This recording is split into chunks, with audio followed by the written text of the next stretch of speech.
Hello and अस्सलाम वालेकुम guys. जो पार्ट वन है हमारा वार का, उसका जो पार्ट सेकंड अभी आ रहा है।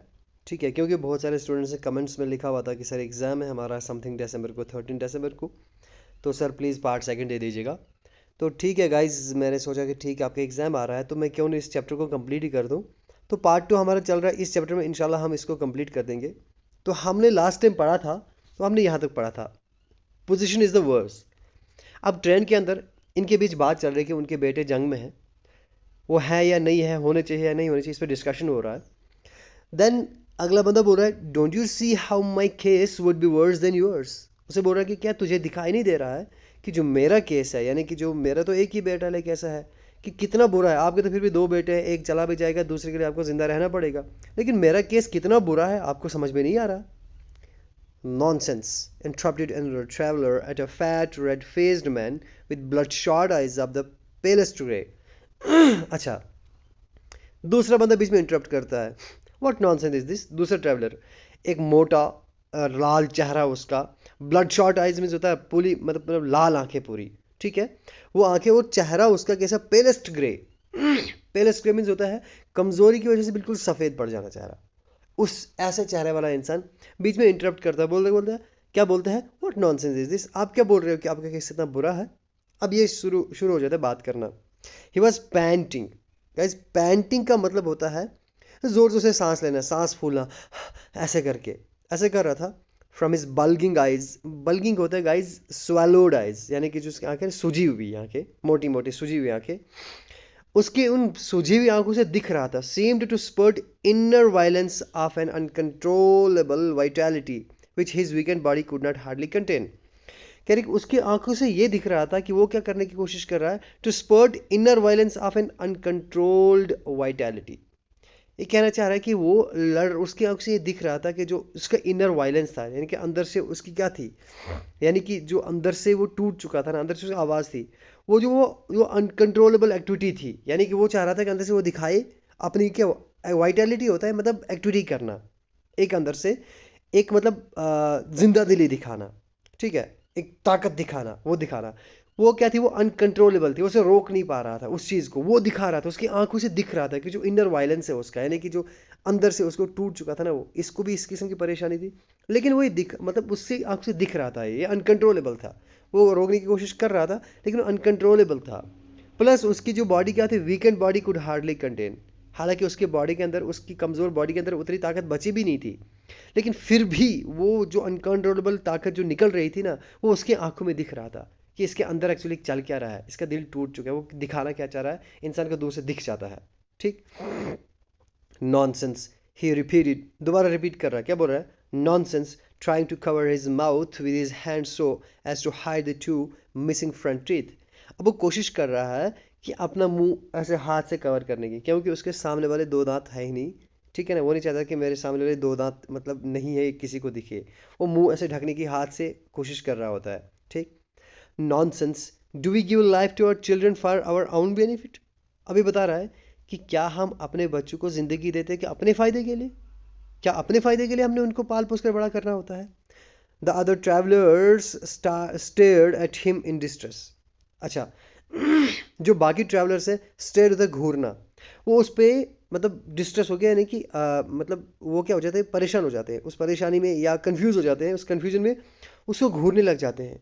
ये क्या बोल रहा है ये, the one who had had his son at the front since the first day of the war side. अब वो बचा नहीं, वो ट्रैवलर जिसका बेटा, who had had his son at the front since the first day, जो उसका बेटा पहले दिन से वो जंग पे था, फ्रंट में जंग पे था, पहले दिन से जंग पे था, उसने एक साई किया, ऐसे एक आ भरे, ऐसा जब उसने ये वर्ड सुने, you are right, our children do not belong to us, they belong to the country. तो वो इंसान बोलता है जिसका बच्चा डे वन से जंग में था, वो इस फैट मैन को रिप्लाई करता है, बोलता है हाँ आप बिल्कुल सही हैं, हमारे बच्चे हमारे लिए नहीं है एक्चुअली, वो they belong to our country, वो हमारे मुल्क की जायदाद है, हमारी कंट्री की जायदाद है वो। Bosh, retorted the fat traveller. ठीक, do we think of the country when we give life to our children. ठीक है ना, एक दूसरा जो जो मोटर ट्रैवलर दूसरा है, वो क्या बोलने का, बॉश मीन्स होता है फूलिश, नॉनसेंस, बोलता है कि do we think of the country, क्या जब हम अपने बच्चों को जन्म देते हैं, लाइफ देते हैं अपने चिल्ड्रंस को, क्या तब हम मुल्क के लिए सोचते हैं कि हम बच्चे पैदा करेंगे ये मुल्क के काम आएंगे? क्या ऐसा करते हैं हम? Our sons are born because, अब बोलता है हमारे बच्चे पैदा हुए क्योंकि, आगे छोड़ देता है इस सेंटेंस को, फिर क्या बोलते हैं, वेल ठीक है, because they must be born, आगे बोलता है कि क्योंकि उनको पैदा होना चाहिए, उनको ज़िंदगी मिलनी चाहिए, वो पैदा हुए, उनको उनको भी जीने का हक होना चाहिए। And when they come to life they take our own life with them, और कह रहे कि हमारे बच्चे जब पैदा होते हैं, वो पैदा तो होते हैं लेकिन वो अपने साथ हमारी ज़िंदगी भी लेके जाते हैं। This is truth. इसका क्या मतलब है यहाँ पर कि अपने साथ हमारी ज़िंदगी भी लेके जाते हैं? यानी कि अगर देखो बेटे को परेशानी तकलीफ होती है ना, माँ बाप तरसते रहते हैं, माँ बाप तड़पते रहते हैं। बेटे को प्रॉब्लम हो के माँ बाप तड़पते हैं, यानी कि उनकी ज़िंदगी बेटों में बसी हुई होती है, माँ बाप के, बूढ़े माँ बाप की। वही बोलते हैं यही सच्चाई है। We belong to them but they never belong to us. ये बोलता है वी बिलोंग टू देम, हम उनके हैं लेकिन वो हमारे नहीं है एक्चुअली, क्योंकि बेटों को, बच्चों को इतनी परवाह नहीं होती है माँ बाप की जितनी माँ बाप को बच्चों की परवाह होती है। And when they reach 20 they are exactly what we were at their age. अब ये फैटमैन क्या बोलते हैं, और जब वो 20 साल के हो जाते हैं तो वो एग्जैक्टली वैसे होते जैसे कि जब हम थे उस एज में, जब हम अपनी एज पे हुआ करते थे। When they reach 20 they are exactly what we were at their age. जब हम 20 साल के थे, तो जब ये 20 साल के होते हैं तो हमारी और उनकी सोच सेम थी। हम भी 20 साल के ऐसे थे जैसे कि आज हमारे बेटे हैं। We too had a father and a mother, but there were so many other things as well. कहा कि हमें भी माँ बाप थे, हमें भी माँ थी, हमें भी बाप था, लेकिन इनके साथ साथ और भी चीज़ें थी 20 साल की उम्र में। क्या थी? जैसे गर्ल्स, यानी कि वो बोलते आगे मतलब फ्रेंड्स बनाना गर्ल्स का वगैरह ऐसे ऐसे, या सिगरेट पीना, या इल्यूजन्स होता है मतलब बुरे, मतलब सपने सजाने से ख्याल, न्यू टाइज, नई फ्रेंडशिप वगैरह, ठीक है, नई bonds. And the country of course, और मुल्क, हाँ बिल्कुल मुल्क भी तो है। whose call we would have answered, और जब हम थे वहाँ पर तो हमें भी उस वक्त अगर मुल्क बुलाता, मुल्क का उसको बचाने के लिए हमें जाना पड़ता, तो हमें उस कॉल का आंसर देना पड़ता, यानी कि वहाँ पर हमें जाना पड़ता। when we were 20, जब हम 20 साल के थे, even if father and mother had said no, चाहे माँ बाप ने तब नो कहा होता हमें, हमें फिर भी मुल्क के लिए जाना पड़ता। now at our age the love of our country, अब कह रहे कि जब हम थे 20 साल के तो जो मुल्क का प्यार था is still great, of course, कि हाँ बिल्कुल, तब मुल्क का प्यार बहुत बड़ा था हमारे लिए बेशक, but stronger than it is the love of our children. लेकिन आज की एज में जो मुल्क है, ठीक है, ये बोल रहा है कि किससे स्ट्रांगर है, कि हम जितना प्यार करते हैं अपने बच्चों से, उससे ज़्यादा हक है मुल्क का। इसलिए वो उसका जो मुल्क का प्यार है वो स्ट्रांगर देन है, किससे, कि हम जो अपने बच्चों से प्यार करते हैं, यानी कि मुल्क को उनकी ज़रूरत है, हमें उनका साथ देना चाहिए। Is there any one of us here who wouldn't gladly take his son's place at the front if he could? कह रहे कि क्या हम में से ऐसा है कोई ऐसा इंसान, कि क्या कोई ऐसा है कि अगर उसे ये मौका मिलता उस जंग में अपने बेटे के बदले में जाने का, अगर वो ऐसा कर सकता था, क्या हम नहीं करते? हम तो खुशी खुशी करते, अपने बेटों की जगह ले लेते कि नहीं आप रहो ठीक, हम आपकी जगह ले लेंगे। अगर हम ऐसा कर सकते तो क्या हम सब नहीं कर तैयार होते ऐसे? There was a silence all round, सब खामोश हो जाते हैं। Everybody nodding as to approve, nodding होता है सर अप डाउन हिलाना, सारा सर हिला रहे हैं जैसे कि हाँ अप्रूव करना है ना, कि हाँ आपकी बात सही है, बिल्कुल सच है। Why then continue the fat man, अभी फैट मैन कंटिन्यू बोले जा रहा है, तो फिर क्यों shouldn't we consider the feelings of our children when they are 20, तो क्या आज हमें अपने बेटों की फीलिंग्स, जो आज वो 20 साल के हैं, तो क्या हमें उनकी फीलिंग्स को नहीं समझना चाहिए? अगर हम 20 साल के थे, हम जब ऐसा करते, तो आज हम क्यों नहीं उनकी फीलिंग समझ रहे हैं जो 20 साल के हैं? Isn't it natural that at their age they should consider the love for their country? कहा कि क्या ये कुदरती नहीं है कि उनकी एज में उनको अपने मुल्क के लिए प्यार को कंसिडर करना चाहिए, उनको ध्यान देना चाहिए कि हाँ ये हमारे मुल्क के लिए जो प्यार है, जो वफादारी है, वो होनी चाहिए। आगे ब्रैकेट में बोल रहा है I am speaking of decent boys, of course, कह रहे कि मैं तो एक इनोसेंट डिसेंट लड़कों की बात कर रहा हूँ, ऐसे कह रही जो बिगड़ जो जिनको ऐसा ख्याल ही नहीं है, मैं डिसेंट बच्चों की बात कर रहा हूँ। Even greater than the love for us, यानी कि हमें ये उनको, क्या उनको ये एहसास नहीं होना चाहिए कि हमारे लिए जो प्यार है इससे ज़्यादा प्यार उनको मुल्क के लिए होना चाहिए, उससे ग्रेटर होना चाहिए, हमारे प्यार से ग्रेटर मुल्क के लिए होना चाहिए? क्या कह रहे कि क्या ये नेचुरल चीज़ नहीं है कि उनकी एज में ऐसा होना चाहिए?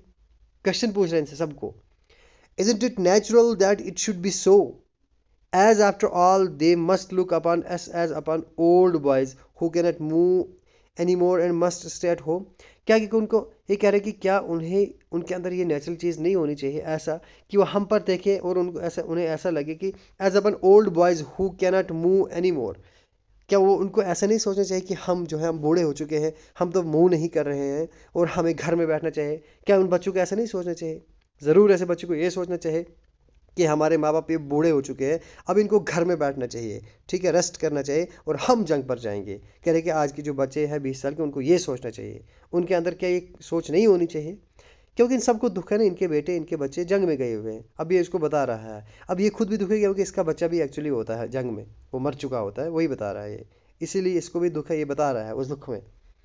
If country exist, if country is a natural necessity, कह रहे कि अगर मुल्क होगा, अगर मुल्क है और अगर जो कंट्री है वो नेचुरल नेसेसिटी है, एक कुदरती ज़रूरत है हमारे लिए रहने के लिए, जैसे कि लाइक ब्रेड, जैसे कि खाना हमारे लिए कुदरती है वैसे ही।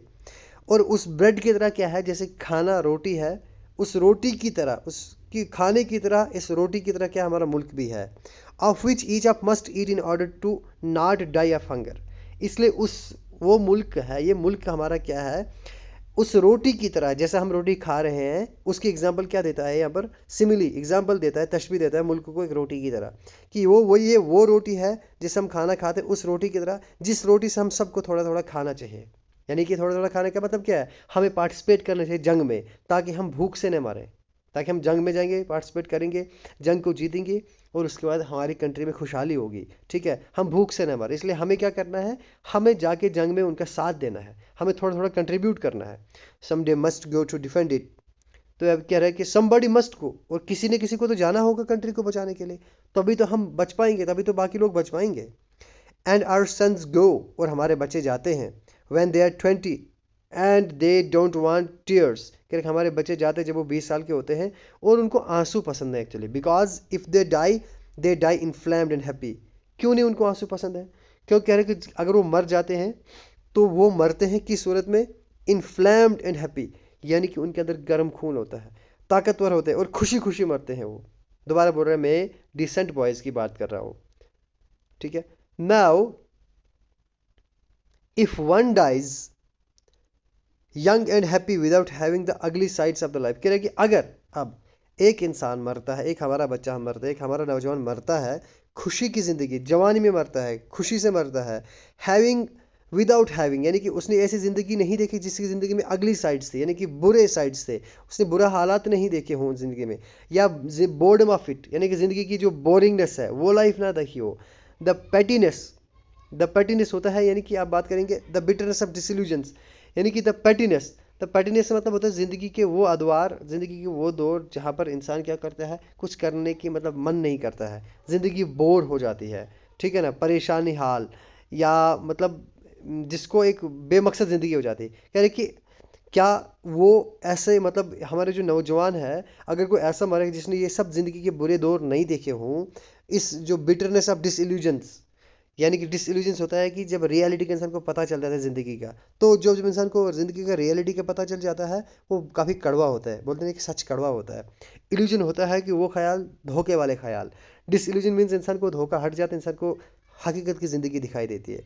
तो कह रहे हैं कि इससे दूर, इससे परे, इन सारी बुरी चीज़ों, इन सारी कमज़ोरी की से दूर होकर अगर वो जवानी में ही एक खुशी खुशी एक अगर वो मौत मर जाते हैं, what more can we ask for him, तो और क्या चाहिए हमें उनके लिए। ये तो सबसे अच्छी चीज़ है कि उनने ज़िंदगी का अगली साइड्स नहीं देखी है, इसकी बोरिंगनेस नहीं देखी है, इसकी पेटीनेस नहीं देखी है, इसका कड़वापन नहीं देखा है, तो वो खुशी से मर गए, तो अच्छी बात है। और क्या चाहिए हमें उनसे? Everyone shouted stop crying, everyone should stop crying. क्या बोल रहा है? बोल रहे कि सबको चुप रहना चाहिए, रोना नहीं चाहिए कि उनके बच्चे जंग में हैं। एवरीवन शुड लाफ, सबको हंसना चाहिए, एज आई डू, जैसे कि मैं हंस रहा हूँ, और एटलीस्ट थैंक गॉड, कम से कम गॉड का शुक्र करना चाहिए, एज आई डू, जैसे कि मैं करता हूँ। क्यों? Because my son before dying sent me a message, क्या? क्योंकि मेरे बच्चे ने मरने से पहले एक मुझे मैसेज भेजी। क्या बोला? सेइंग दैट, ये बोला कि that he was dying satisfied at having ended his life in best way he could have wished. कहा कि उसने ये बोला कि वो मर रहा है, वो मर रहा है एक सेटिस्फाइड, एक मतलब सेटिस्फैक्टरी मौत मर रहा है वो, क्योंकि उसने अपनी ज़िंदगी का खात्मा ऐसी जगह पर किया, उस बेस्ट वे पे किया जहाँ पर वो विश भी नहीं कर सकता था, वो सोच भी नहीं सकता था। उसने चाहा था कि मेरी मौत एक इज़्ज़तदार मौत हो, इसलिए मैं एक कह रहा है, उसने कहा कि बच्चे ने मैसेज में कि वो एक इज़्ज़तदार मौत मरने जा रहा है और मुझे इस पर फ़ख्र है, इसलिए कि मतलब मैं बहुत खुश हूँ। अब ये कह रहे कि ये मैसेज जब मैंने बेटे अपने से सुना, that is why as you see I do not even wear mourning, कह रहे कि इसीलिए आप देख रहे होंगे आई डू नॉट वियर होता है वियर मॉर्निंग, यानी कि मैं मातम नहीं मना रहा हूँ, आप मतलब मैं रो धो नहीं रहा हूँ, नोहा नहीं कर रहा हूँ अपने बेटे की मौत पर, क्योंकि मुझे पता है कि उसने कहा कि उसने जो उसको जो मौत मिली है वो काफ़ी सेटिस्फैक्ट्री मिली है, ठीक है। He shook his light fawn coat as to show his light fawn, light होता है हल्का, फान होता है एक yellowish colour, grey yellow colour का, कह रहे कि उसने जो उसका शूक होता है शेक हिलाना, सेकंड फॉर्म इसकी शूक है, उसने अपना वो कोट हिलाया, ऐसे ऐसे दिख रहा था, मतलब एज टू शो इट, जैसे लग रहा था ये दिखाना चाह रहा है, क्या दिखाना चाह रहा है, his lived lip, levied lip, levied होता है उसका अनकलर्ड लिप, यानी कि जब इंसान बूढ़ा हो जाता है, कह रहे हैं कि बूढ़ा था, उसके अंदर से खून कम हो चुका था, वो एक कलरलेस लिप दिख रहा था। कहाँ पर, और इज मिसिंग टीथ, जहाँ पर उसके दो दांत नहीं थे, वो ऊपर वाला जो दो दांत नहीं थे, वो उसको कवर कर, उस लिप की बात कर रहा है, कह रहा है कि वो ये दिखा रहा था, मतलब दिखा नहीं रहा था एक्चुअली, ऐसा लग रहा था कि ये दिखाना चाहता है कि जो उसके दो दांत थे, मतलब जो जो टीथ था वहाँ पर, वो क्या कर रहा था, ट्रेम्बलिंग, वो क्या थरथरा रहा था वो, ठीक है ना। यानी कि उसने अपना कोट हिलाया, ठीक है, अपने उसने उसने अपना कोट हिलाया, फाइन, तो वो कोट हिलाया और उससे ये साबित हुआ कि मतलब ऐसे हिलाया, सबकी नज़र उसके चेहरे पर गई, तो वो यानी कि ये दिखाना चाह रहा था, जो उसका कलरलेस लिप था बेचारा, एक्चुअली इसके अंदर बहुत दर्द छुपा है, लेकिन ये दिखाना नहीं चाह रहा, सबको बोल रहा है कि आंसू को पी जाओ, सब्र करो, ठीक है ना। तो ऐसा लग रहा था कि जो उसके जो दो दांत के ऊपर जो टीथ, यानी जो लिप है, जो होंठ है, वो थरथरा रहा था, और उसकी आंखें, his eyes were watery and motionless, उसकी आंखें पानी से भरी हुई, आंसू से भरी, और वो हिल नहीं रही थी, मोशनलेस थी, ठीक है। And soon after he ended with a shrill laugh, और तभी उसने अपने स्पीच को ख़त्म किया, श्रिल होता है एक तेज़ हंसी, हंसने लगा वो, which might well have been a sob, कहा कि एक्चुअली वो हंसी नहीं थी, हंसा तो उसने ज़रूर, लेकिन एक्चुअली एक किस्म को सोब था, सोब होता है जब इंसान रोता है ना, रोने के बाद जो इंसान आवाज़ निकालता है, रोने की आवाज़ है ना, कुछ ऐसा करके है ना, कराहने की आवाज़, कुछ ऐसा, सोबिंग करना है, रोने के बाद जब इंसान को आंसू रुकने रहे, रोना रुक ना रहा हो, इंसान रोकने की कोशिश कर रहा हो, तो वो एक्चुअली कहानी को हंसी से ज़्यादा वो लग रहा था, वो एक्चुअली वो वही सोबिंग थी, रोना उसका था एक्चुअली में वो, लेकिन वो क्या कर रहा है, दिल पे पत्थर रख के क्या बोल रहा है, नहीं, सब्र दूसरों को दिला रहा है, quit so agreed the others, सब बोलते हैं हाँ बिल्कुल बिल्कुल, सब मान के, दूसरे सब मान मान रहे हैं। The woman who bundled in a corner under her coat had been sitting and listening, एक औरत बैठी है, bundled in a corner under her coat, bundle in corner यानी कि वो एक कोने में, उसके कोट के अंदर से वो चुपचाप, मतलब ऐसे बैठी हुई है, उसने खुद को बंडल किया हुआ है, यानी कि खुद को ऐसे किया हुआ है, मतलब खुद को बंद किया हुआ है उस कोट के अंदर, वो कोने में सुन रही है। Had for the last 3 months, उसको 3 महीने हो चुके थे, पिछले 3 महीने, try to find in the words of her husband, जो उसका पति है वो ये कोशिश कर रही थी कि जो उसका पति उसको बोलता था कि हमारा बेटा जंग में गए, दिलासा तसल्ली दे रहा था, and her friends something to console, वो चाहते थे कि शायद मेरे पति से, वो चाहते थे कि उसके पति से या उसके दोस्तों से कुछ ऐसा मुझे मिले जिससे मुझे तसल्ली मिले, कंसोल हर इन हर डीप सॉरो, कि मैं बहुत दुख में हूँ, शायद कोई ऐसा दोस्त काश आ जाता, या कोई फ्रेंड्स आ जाए, या कोई उसका पति उसको कुछ बोलता, कुछ ऐसी बातें जिससे कि उसको कंसोल मिलता, कंफर्ट मिलता, आराम मिलता, सुकून मिलता उस सौरों में, किस सौरों में, क्योंकि उनका बच्चा भी जंग में था। वो चाहती थी कि कोई काश, उनके अल्फाज में वो ढूंढ रही थी, अपने पति के अल्फाज में वो ढूंढ रही थी, दोस्तों के अल्फाज में ढूंढ रही थी कि दिलासा की तसल्ली उसको मिलती कहीं से, उसका पति उसको तसल्ली देते, उसके दोस्त उसको तसल्ली देते उसके गहरे दुख में, something that might show her how a mother should resign herself to send her son not even to death but a probably dangerous life. वो ये ढूंढ रही थी कि कुछ ऐसा जिससे उसको ये तसल्ली मिल जाए और ये वो मान जाए, दिल से मान जाए कि वो अपने बच्चे को भेज सके, कहाँ, सिर्फ मरने के लिए नहीं, मरना तो है ही है, बल्कि एक बुरी, एक डेंजरस लाइफ जीने के लिए, कि यानी कि वो ये सोच रही थी कि काश उसके पति से उसको तसल्ली मिलती, कोई दोस्त उसको ऐसे अल्फाज बोलता जिससे वो तैयार हो जाते, उसका दिल मान जाता, उसका दिल रुक जाता, थम जाता, कि वो मान जाते कि चलो यार अब बेटे जंग में गए, हाँ it's okay, I am satisfied, लेकिन उसको सेटिस्फैक्ट्री मिल नहीं रही थी। तो अभी ये सुन रही है, ये पिछले 3 महीने से ये चीज़ें तलाश कर रही थी, लेकिन अब यहाँ पर इसको इस वर्ड्स ने इसको हिला दिया। Yet not a word had she found amongst the May which had been said. लेकिन अभी पिछले 3 महीने तक इसने एक ऐसा वर्ड भी नहीं सुना था किसी से जिससे उसको तसल्ली मिलती। And her grief had been greater in seeing that nobody, as she thought, could share her feelings. तो उसका जो ग्रीफ था, जो उसका जो यानी कि परेशानी थी, वो इतना ज़्यादा दिख रहा था कि ऐसा लग रहा था कि उसको लग रहा था कि कोई भी ऐसा इंसान नहीं है, जैसे उसने सोचा था, कोई भी ऐसा इंसान नहीं कि उसकी फीलिंग को शेयर कर सकता था।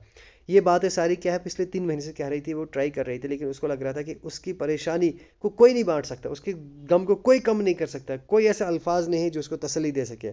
लेकिन अब वो गलत थी। But now the words of traveller amazed and almost stunned her.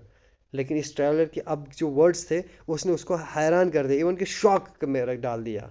She suddenly realise that it wasn't the others who were wrong. अब उसको ये रियलाइज हुआ कि दूसरे लोग हैं, ये गलत नहीं थे एक्चुअली जो मुझे बोलते थे कि मतलब ऐसा नहीं होना चाहिए, मतलब आप क्यों रो रहे हो, कुछ ऐसा उसको असर तो नहीं हो रहा था, लेकिन अब इसको फील हो रहा है कि वो गलत नहीं थे। And could not understand her. और मैं सोच रही थी कि मुझे कुछ समझ नहीं पा रहा है। तो एक्चुअली मैं ही गलत थी, लोग गलत नहीं थे। But herself who could not rise up to the same height. अब ये यही सोच रही कि एक्चुअली वो मैं खुद ही थी। इट वॉज हर सेल्फ, ये वो खुद थी कि वो खुद को उस लेवल तक राइज नहीं कर पाई जिस लेवल तक बाकी लोग थे, कि वो बाकी लोग अंडरस्टैंडिंग थे, वो समझ रहे थे उनके बेटे जंग में, तो चलो कोई बात नहीं। लेकिन ये खुद उस लेवल तक नहीं पहुंच पा रही थी। लेकिन सोच क्या रही थी कि शायद मेरे लेवल तक कोई नहीं पहुंच पा रहा है, शायद मेरी दुख तकलीफ कोई नहीं बांट सकता। लेकिन अब इसको एहसास हो रहा है इस ट्रैवलर के वर्ड से कि नहीं, मैं ही गलत थी। And fathers and mothers who willing to resign themselves without crying not only to the departure of their sons but even to their death। कह रहे कि वो यही सोच रही थी कि एक्चुअली मैं ही उस लेवल तक नहीं पहुंची कि कैसे कि दूसरे माँ बाप तैयार हो जाते थे, मतलब ये मानने के लिए खुद को कि चलो बिना रोए कि हाँ उनका बेटा जाए जंग में, not even to their death. ठीक है कि वो जाए डिपार्चर उनसे sons but even to death, चाहे वो मरने के लिए भी उसको मतलब वो मान जाते थे, ठीक है जाएगा, मौत आ सकती है, मौत में वो एकदम तैयार हो जाते थे। अब इसको एहसास हुआ कि एक्चुअली वो गलत नहीं थे, मैं ही गलत थी, मैं नहीं समझ पा रही थी, मैं उस हाइट तक उस लेवल तक नहीं पहुंच पा रही थी actually. Now she lifted her head. She bent over from the corner trying to listen with great attention to the details.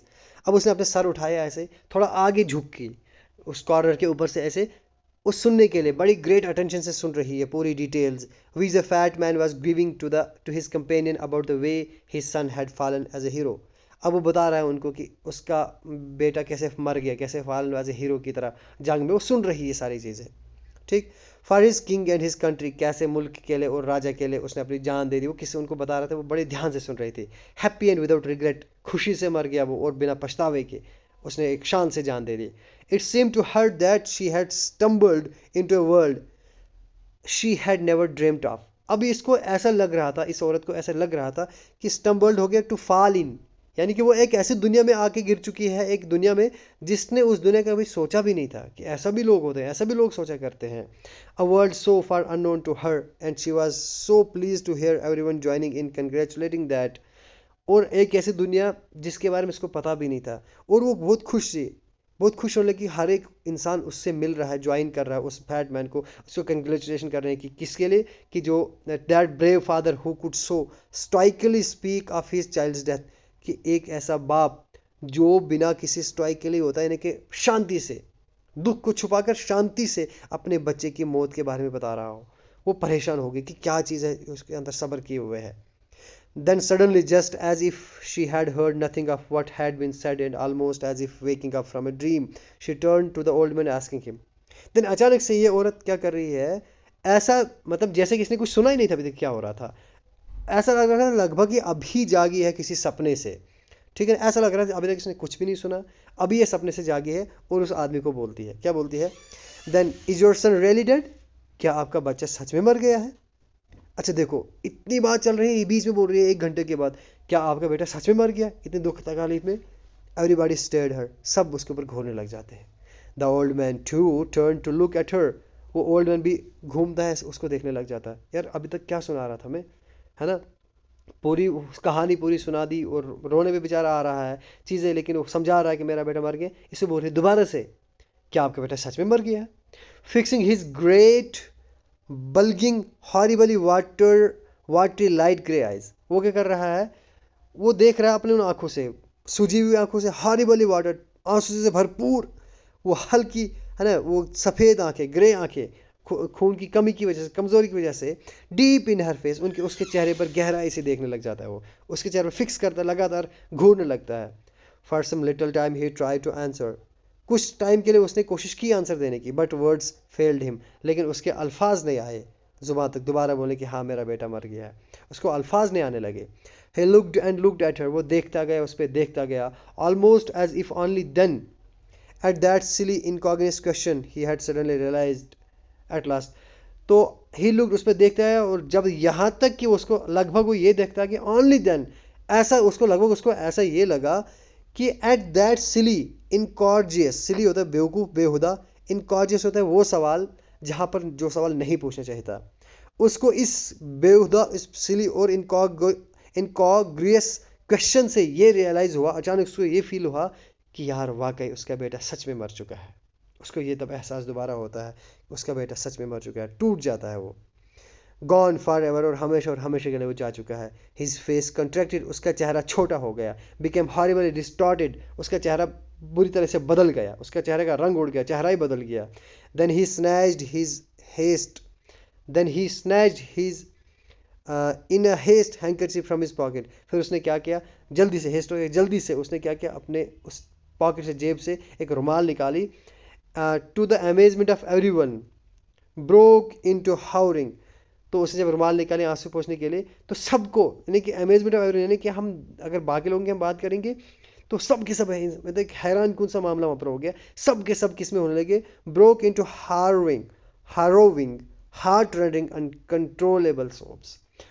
वही वो किसमें, हारोइंग, हार्ट रनिंग, यानी कि दिल तोड़ने वाले, ठीक है ना, ना रुकने वाले, दिल तोड़ने वाले, और ना रुकने वाले, uncontrollable, heart breaking, heart rendering, uncontrollable sobs में पड़ गया। अनकंट्रोलेबल सोब्स में क्या होता है, वो रोने के, वो आवाज़, मतलब उनको ना रुकने लगे वो आवाज़ें, उस दुख की वजह से वो सारे के सारे उसमें रोने लगे, मतलब वैसे वो अनकंट्रोलेबल सोब्स में आने लगे, वो यानी वो सोबिंग करने लगे अनकंट्रोलेबली। ठीक है, तो ये था एक्चुअली जो पार्ट टू हमारा था, this was the part two of war. Okay, I hope guys ये चीज़ आपको एकदम क्लियर हो गई होगी। ठीक है, कोई क्वेश्चन होगा तो पूछ सकते हैं। ओके, अल्लाह हाफिज़।